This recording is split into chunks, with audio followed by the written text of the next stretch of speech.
আল্লাহর সাথে অংশীদারিত্ব হচ্ছে সবচেয়ে বড় অপরাধ। ঠিক আছে, এরপর কাজ হচ্ছে সলা, এরপর কাজ কি? নামাজ। এরপর কাজ কি? নামাজ।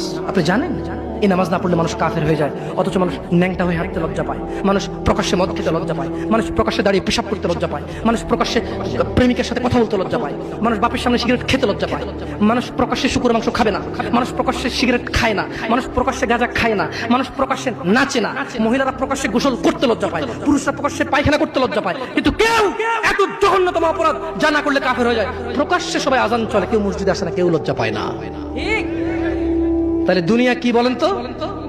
তুচ্ছ খেলতামাশা। নামাজটাকে ঠিক করেন। যদি আল্লাহ আমাকে বাঁচায় রাখে আগামী বছর আনলে, আজকে পরিচয় দিয়ে গেলাম। কি দিয়ে গেলাম? আমার নাম জামশেদ মজুমদার, এটাই আমার চলে। কোনো আলেম মোল্লা মুন্সি তেমন কিছু না, কোন রকমের যা পারি তা বলি। যদি আপনাদের প্রয়োজন হয় ভবিষ্যতে